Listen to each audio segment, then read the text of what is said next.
Hi നമസ്തേ friends കിച്ചണിലേക്ക് എല്ലാവർക്കും സ്വാഗതം. ഇന്ന് നമ്മൾ ഉണ്ടാക്കുന്നത് ബീഫ് ചോപ്സ് ആണ്. ബീഫ് ചോപ്സ് അതും ഇതുപോലെ ഉണ്ടാക്കുക. അപ്പൊ അടിപൊളിയായിട്ട് നല്ല ടേസ്റ്റ് ആട്ടോ. ശരിക്കും ഉണ്ടാക്കുന്ന സമയത്ത് നമുക്ക് വായില് കപ്പലോടും കേട്ടോ. ആ രീതിയിലാണ് നമ്മൾ ഇന്ന് ബീഫ് ചോപ്സ് ഉണ്ടാക്കിയിരിക്കുന്നത്. അപ്പോൾ എല്ലാവരും ഇതൊന്ന് ട്രൈ ചെയ്യാം. നല്ല ടേസ്റ്റ് ആണ്, നല്ല ടേസ്റ്റ് ആണ്, അടിപൊളി ടേസ്റ്റ്. ഞാൻ പറയുന്നതിനേക്കാളേറെ നിങ്ങൾ പറയുന്നതാണ് ഏറ്റവും നല്ലത്.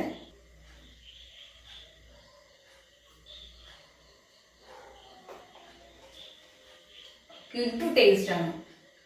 ആ കുരുമുളകിന്റെയും പിന്നെ മറ്റു ചേർത്തുള്ള ബാക്കി എല്ലാ മസാലകളുടെയൊക്കെ ടേസ്റ്റ് അടിപൊളിയായിട്ടുണ്ട്. അപ്പം നമുക്കിന്ന് ബീഫ് ചാപ്സ് ഉണ്ടാക്കാം. നമ്മുടെ വീഡിയോ സ്കിപ്പ് ചെയ്യാതെ ഒന്ന് കാണാൻ ശ്രമിക്കുക കേട്ടോ. സ്കിപ്പ് ചെയ്യാതെ കണ്ടാലേ ഇതുപോലെ ടേസ്റ്റി ആയിട്ടുള്ള ബീഫ് ചാപ്സ് ഉണ്ടാക്കാൻ കഴിയുകയുള്ളൂ. കുറച്ച് ഭാഗമായിട്ട് കണ്ടു കഴിഞ്ഞാൽ നമുക്ക് ഇതുപോലെ വളരെ ടേസ്റ്റി ആയിട്ടുള്ള ബീഫ് ചാപ്സ് ഉണ്ടാക്കാൻ കഴിയില്ല. അതുകൊണ്ട് വീഡിയോ ഫുള്ളായിട്ട് കാണാൻ ശ്രമിക്കുക കേട്ടോ. അപ്പോൾ നമുക്ക് ഇതിന് വേണ്ടുന്ന മസാലകളെല്ലാം ഒന്ന് വറുത്തെടുക്കാം. അതിന് വേണ്ടിയിട്ട് ഒരു സ്പൂണ് കുരുമുളക്, ഒരു സ്പൂൺ ജീരകം, ഒരു സ്പൂൺ പെരിഞ്ജീരകം, 2 പട്ട, 6 ഗ്രാമ്പു, 6 വറ്റൽമുളക്, പിന്നെ ഇഞ്ചി പേസ്റ്റും വെളുത്തുള്ളി പേസ്റ്റുമാണ് നമ്മൾ എടുത്തിട്ടുള്ളത്.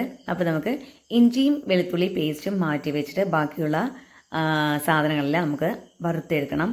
ആദ്യം നമുക്ക് വറ്റൽമുളക് വറുത്തെടുക്കാം. വറ്റൽമുളക് നമ്മൾ ഇട്ട് കൊടുത്തിട്ടുണ്ട്. ഇനി അത് നല്ലതുപോലെ ഒന്ന് വറുത്തെടുക്കണം. കരിയാതെ ശ്രദ്ധിക്കുക കേട്ടോ. ഇത് ഇപ്പം മീഡിയം ഫ്ലെയിമിൽ വെച്ചിട്ട് നമുക്കൊന്ന് വറുത്തെടുക്കാം. വറ്റൽമുളക് നല്ലതുപോലെ ഒന്ന് വറുത്ത് വന്നിട്ടുണ്ട്. ഇനി നമുക്കതിലേക്ക് പട്ട ചേർത്ത് കൊടുക്കാം. ഇനി പട്ടയും ചേർത്ത് നല്ലതുപോലെ ഒന്ന് ഇളക്കി കൊടുക്കുന്നുണ്ട്. ഇനി നമുക്കതിലേക്ക് കുരുമുളക് ചേർത്ത് കൊടുക്കാം. കുരുമുളക് നല്ലതുപോലെ ഒന്ന് ചൂടായി വരുമ്പോൾ അതിലേക്ക് ജീരകവും പെരിഞ്ജീരകവും ഗ്രാമ്പുവും ചേർത്ത് കൊടുക്കാം. ജീരകമെല്ലാം ഇടുമ്പോൾ നമുക്ക് ലോ ഫ്ലെയിമിൽ വെച്ചിട്ട് ചൂടാക്കിയാൽ മതി. കരിയാതെ ശ്രദ്ധിക്കണേ. ജീരകവും പെരിഞ്ജീരകവും പെട്ടെന്ന് കരിഞ്ഞു പോകും. അതുകൊണ്ട് അത് കരിയാതെ ശ്രദ്ധിക്കുക. നമ്മൾ മസാലകളെല്ലാം നല്ലതുപോലെ ഒന്ന് വറുത്തെടുത്തിട്ടുണ്ട്. ഇനി നമുക്കത് ചൂടാറിയതിന് ശേഷം മിക്സിയുടെ ജാറിലിട്ട് അത് പൊടിച്ചെടുക്കാം. നമ്മൾ മസാല പൊടിച്ചെടുത്തിട്ടുണ്ട്. ഇനി അതിൽ 2 സ്പൂൺ മസാല മാത്രം മാറ്റി വെക്കുക കേട്ടോ. ഇനിയുള്ളത് സവാള, ഒരു സവാള നമ്മൾ നല്ലതുപോലെ അരച്ച് പേസ്റ്റാക്കി എടുത്തിട്ടുണ്ട്. ഒരു സവാള നമ്മൾ അരിഞ്ഞ് വെച്ചിട്ടുണ്ട്. നമ്മൾ 1 കിലോ ബീഫാണ് കേട്ടോ. ബീഫ് ചാപ്സാണ് ഉണ്ടാക്കുന്നത്. 1 കിലോ ബീഫാണ് എടുത്തിട്ടുള്ളത്. അത് കഴുകി വൃത്തിയാക്കിയിട്ട് വെച്ചിട്ടുണ്ട്. ഇനി അതിലേക്ക് നമുക്ക് മസാലകൾ ചേർക്കണം. ആദ്യം നമുക്ക് ഉപ്പ് തന്നെ ചേർത്ത് കൊടുക്കാം. 1 സ്പൂൺ ഉപ്പാണ് ചേർത്തിട്ടുള്ളത്. പിന്നെ 1 സ്പൂൺ മഞ്ഞൾപ്പൊടിയും ചേർത്തിട്ടുണ്ട്. ഇനി അതിലേക്ക് നമ്മൾ പൊടിച്ച് വെച്ചിട്ടുള്ള മസാലപ്പൊടികൾ ചേർക്കുന്നുണ്ട്. 2 സ്പൂൺ മസാല മാറ്റി വെച്ച ശേഷം ബാക്കിയുള്ള മസാലപ്പൊടിയെല്ലാം ഇട്ട് കൊടുത്തിട്ടുണ്ട്. പിന്നെ സവാള പേസ്റ്റ് ചേർത്ത് കൊടുക്കാം. കൂടെ ഇഞ്ചി വെളുത്തുള്ളി പേസ്റ്റും ചേർത്ത് കൊടുക്കാം. ഇനി ഇതെല്ലാം മസാലകളെല്ലാം ചേർത്ത് നല്ലതുപോലെ നമുക്ക് ബീഫ് നല്ലതുപോലെ ഈ മസാലകളെല്ലാം മിക്സ് ചെയ്ത് നല്ലതുപോലെ കൈകൊണ്ട് തിരുമ്മി ചേർത്ത് കൊടുക്കണം. നല്ലതുപോലെ കൈ കൊണ്ട് തിരുമ്മി തന്നെ ഇളക്കി യോജിപ്പിച്ച് നല്ലതുപോലെ മസാലകളെല്ലാം ബീഫിലേക്ക് കൈ കൊണ്ട് ഇതുപോലെ തിരുമ്മി ചേർത്ത് കൊടുക്കണം.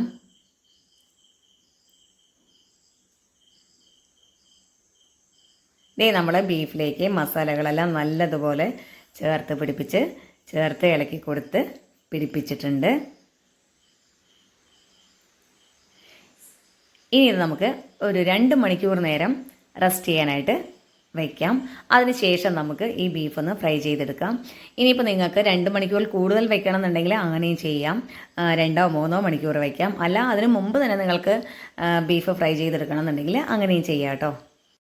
അപ്പോൾ നമുക്ക് ബീഫ് ചാപ്സ് ഉണ്ടാക്കാനായിട്ട് ആദ്യം നമുക്ക് അരിഞ്ഞു വെച്ചിട്ടുള്ള സവാള ഒന്ന് നല്ലതുപോലെ ഒന്ന് എണ്ണയിലിട്ട് ഫ്രൈ ചെയ്തെടുക്കണം. നമ്മളിത് എണ്ണ ഒഴിച്ചു കൊടുത്തിട്ടുണ്ട്. എണ്ണ നല്ലതുപോലെ ചൂടായി വന്നപ്പോൾ അതിലേക്ക് അരിഞ്ഞു വെച്ചിട്ടുള്ള സവാള ഇട്ട് കൊടുത്തിട്ടുണ്ട്. ഇനി അത് നല്ലതുപോലെ ഒന്ന് വഴറ്റി ഫ്രൈ ചെയ്തെടുക്കണം. വെളിച്ചെണ്ണയാണ് കേട്ടോ നമ്മൾ കുക്ക് ചെയ്യാനായിട്ട്, ബീഫ് ചാപ്സ് ഉണ്ടാക്കാനായിട്ട് വെളിച്ചെണ്ണയാണ് നമ്മൾ എടുത്തിട്ടുള്ളത്. ഇനിയിപ്പോൾ വെളിച്ചെണ്ണ ഇല്ലെങ്കിൽ മാത്രം മറ്റേതെങ്കിലും കുക്കിംഗ് ഓയിൽ എടുത്താൽ മതി. ഇല്ലെങ്കിൽ മാത്രം അങ്ങനെ എടുക്കുക. നമ്മൾ വെളിച്ചെണ്ണയാകുമ്പോൾ കുറച്ച് കൂടുതൽ ടേസ്റ്റ് ഉണ്ടാവും. അതിന് വേണ്ടിയിട്ടാണ് നമ്മൾ വെളിച്ചെണ്ണ എടുക്കുന്നത്. ദേ സവാള നല്ലതുപോലെ ഒന്ന് ഫ്രൈ ആയി വന്നിട്ടുണ്ട്. നമുക്കിനി അതൊന്ന് എണ്ണയിൽ നിന്നും അത് വറുത്ത് കോരാം.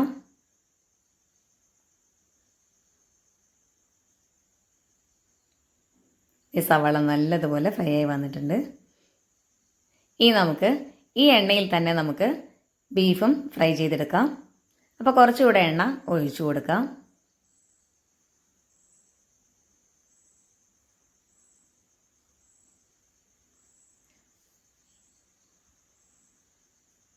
ഇത് എണ്ണ നല്ലതുപോലെ ഒന്ന് ചൂടായി വരട്ടെ. ഇത് എണ്ണ നല്ലതുപോലെ ഒന്ന് ചൂടായി വന്നിട്ടുണ്ട്. അപ്പോൾ നമുക്കിനി അതിലേക്ക് ബീഫ് കുറേശ്ശെയായിട്ട് ഇട്ട് കൊടുക്കാം. എല്ലാം കൂടെ ഒരുമിച്ച് അങ്ങോട്ട് എണ്ണയിലേക്ക് ഇട്ട് കൊടുക്കേണ്ട, കുറേശ്ശെയായിട്ട് ഇട്ട് കൊടുത്തിട്ട് ഫ്രൈ ചെയ്തെടുത്താൽ മതി. അപ്പോൾ അതേ നമ്മൾ ബീഫെല്ലാം ഇട്ട് കൊടുത്തിട്ടുണ്ട്. അത് നല്ലതുപോലെ ഇളക്കി കൊടുക്കുക. അതേ ബീഫെല്ലാം നല്ലതുപോലെ എണ്ണയിൽ കിടന്ന് തിളച്ചും മറിഞ്ഞങ്ങോട്ട് ദേ ഫ്രൈ ആയിട്ട് വന്നിട്ടുണ്ട്. അപ്പോൾ ഇനി നമുക്കത് വറുത്ത് കോരാം. നമ്മൾ സവാള വറുത്ത് കോരി വെച്ചിട്ടുള്ള പ്ലേറ്റിലേക്ക് തന്നെ നമുക്ക് ബീഫും വറുത്ത് കോരി മാറ്റാം.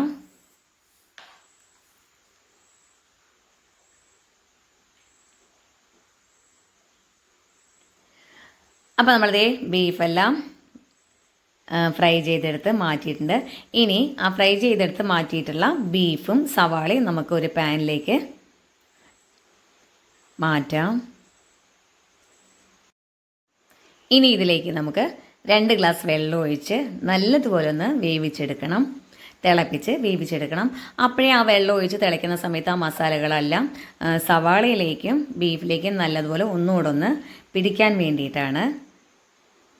അപ്പോൾ നമ്മൾ മസാലയെല്ലാം നല്ലപോലെ ബീഫിലേക്ക് ചേർക്കുന്ന സമയത്ത് നമ്മൾ 1 സ്പൂൺ മഞ്ഞൾപ്പൊടി ചേർത്ത് കൊടുത്തിട്ടുണ്ടായിരുന്നു. ഇനി നമുക്കതിലേക്ക് 1/2 സ്പൂൺ മഞ്ഞൾപ്പൊടി ചേർത്ത് കൊടുക്കാം. ഇനി അതിലേക്ക് നമുക്ക് 2 ഗ്ലാസ് വെള്ളവും കൂടെ ഒഴിച്ചു കൊടുക്കാം.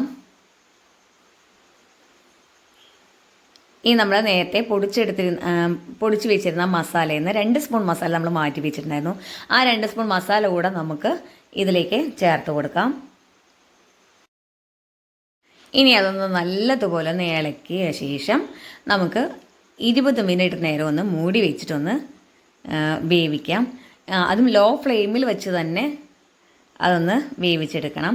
അപ്പോൾ ആ വെള്ളമെല്ലാം നല്ലതുപോലെ വറ്റി വരികയും ചെയ്യും. മസാലയെല്ലാം നല്ലതുപോലെ ഒന്ന് ബീഫിലേക്കും സവാളയിലേക്കും നല്ലതുപോലെ പിടിക്കുകയും ചെയ്യും. അതിന് വേണ്ടിയിട്ടാണ് നമ്മൾ 20 മിനിറ്റ് നേരം ലോ ഫ്ലെയിമിൽ വെച്ച് തന്നെ കുക്ക് ചെയ്യുന്നത്.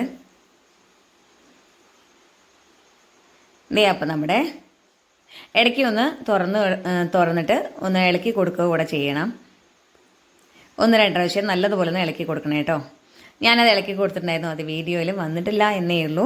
നിങ്ങൾ എന്തായാലും അത് 2-3 പ്രാവശ്യം ഒന്ന് ഇളക്കി കൊടുത്തിട്ട് വേണം മൂടി വയ്ക്കാൻ. ഇടയ്ക്ക് ഇളക്കി കൊടുത്ത് മൂടി വയ്ക്കണം. ദേ നല്ലതുപോലെ വെള്ളമെല്ലാം നല്ലതുപോലെ വറ്റി വന്നിട്ടുണ്ട്. കാണുമ്പോൾ തന്നെ കൊതിയാവുന്നുണ്ട് അല്ലേ? ആ നല്ലൊരു മണവും കൂടെ വരുന്നുണ്ട് കേട്ടോ. അപ്പം നമ്മുടെ ബീഫ് ചാപ്സ് റെഡി ആയിട്ടുണ്ട്. അപ്പോൾ എല്ലാവരും ഇതുപോലെ കൊതിയൂറുന്ന ബീഫ് ചോപ്സ് എല്ലാവരും ഒന്ന് ഉണ്ടാക്കി നോക്കുക. നല്ല ടേസ്റ്റാണ്, നല്ല ടേസ്റ്റാണ്.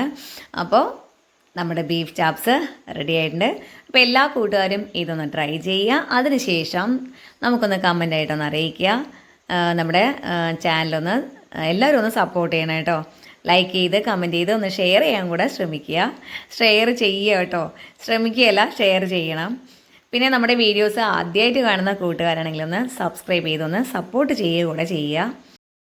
എൻ്റെ പ്രിയപ്പെട്ട സബ്സ്ക്രൈബേഴ്സാണ് എൻ്റെ ഏറ്റവും വലിയ ഊർജ്ജം. അതുകൊണ്ട് എല്ലാവരും ഒന്ന് സബ്സ്ക്രൈബ് ചെയ്യാൻ മറക്കരുത്. അപ്പോൾ നിങ്ങൾ ഓരോ പ്രാവശ്യവും കമൻറ്റ് ചെയ്ത് സബ്സ്ക്രൈബ് ചെയ്ത് വീഡിയോസ് കാണുമ്പോൾ എനിക്കത് കൂടുതൽ വീഡിയോസ് ഇടാനുള്ള പ്രചോദനം കൂടെ ആവും.